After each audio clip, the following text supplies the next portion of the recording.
sini.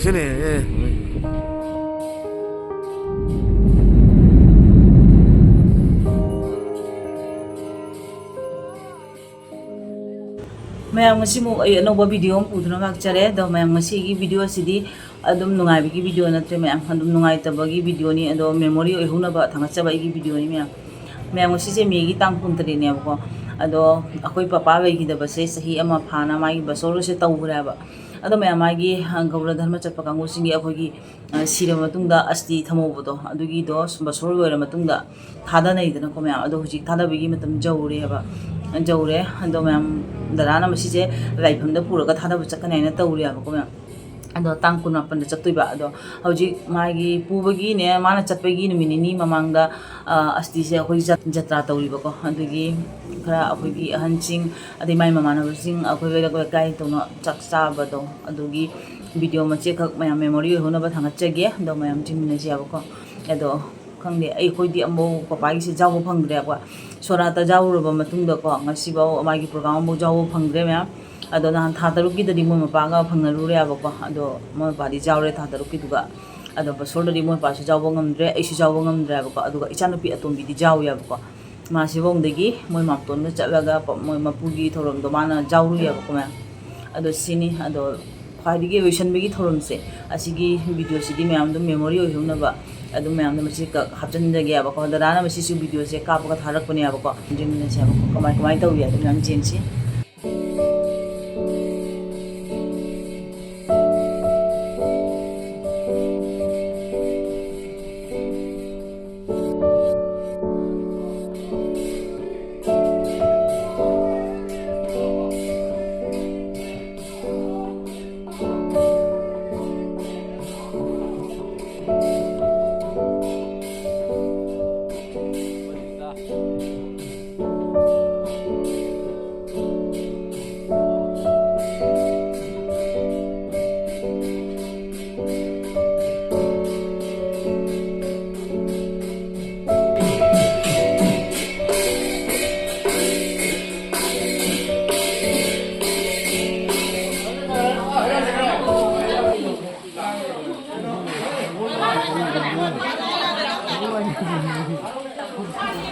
mayam hojik se nong ju pan tha oi bani na phajaba mai tra ba ko kano nong ji handak se phajana chui na ha ya ba ko nong chu jo kha kui re mayam son su ising chauna ri ba ko bani nong chu na ne program se taw da ba ja da bani na program se taw bani ba ko ado mayam ignore dum taw bi nong ju pan tha matam ni na ma background da ga ising na loi re ba ko mayam aduni mayam ngasi ki program je sumain tuna mayam chana akhoi gi papai mama na basi mama gi khara adu gi akhoi werak we kai gi sumain ahan khara tawraga ngasi ki program je dum sinjare aba ko mathang amu ji yengsi aba mo mayam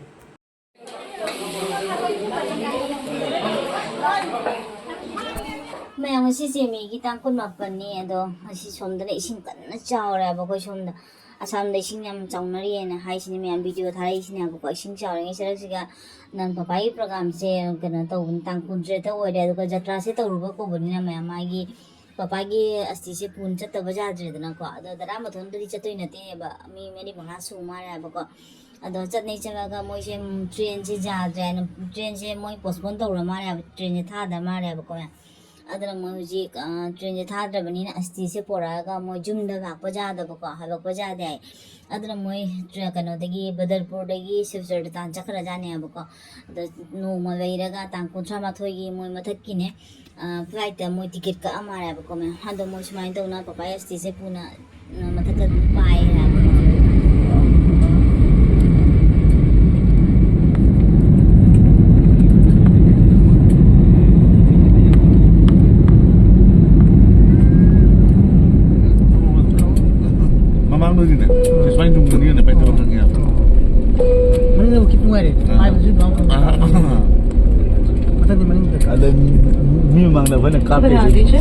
How far will the phones go ahead, Haniva? May I have attention, please? We have arrived at Kolkata. Thank you.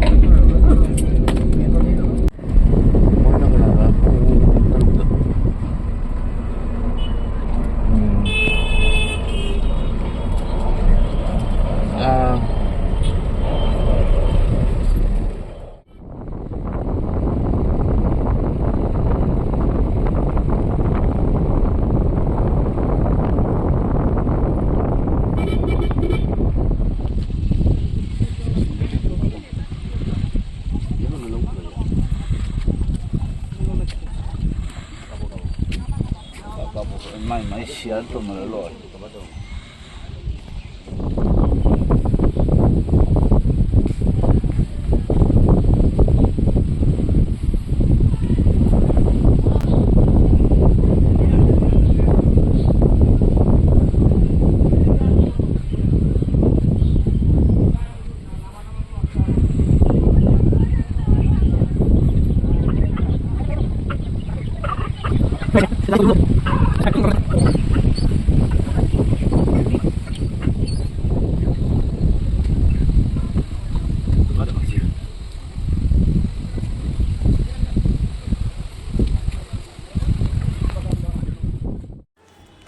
ꯃꯌꯥꯝ ꯉꯁꯤꯁꯤꯅ ꯖꯨꯟꯒꯤ ꯇꯥꯡ ꯑꯃꯒꯤꯅꯦꯕ ꯑꯌꯨꯛꯁꯤꯒ ꯗꯗꯥꯁꯦ ꯃꯔꯨ ꯀꯣꯛꯄ ꯂꯣꯏꯔꯒ ꯁꯨꯃꯥꯏꯅ ꯇꯧꯅ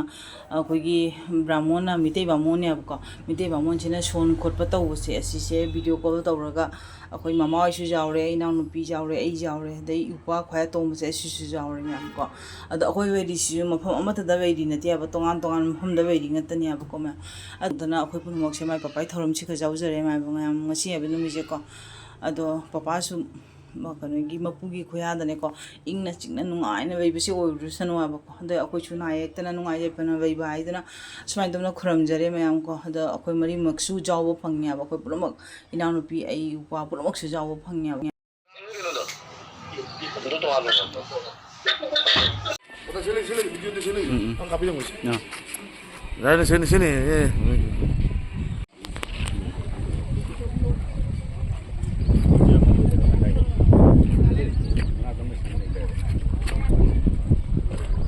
Gangga Tulen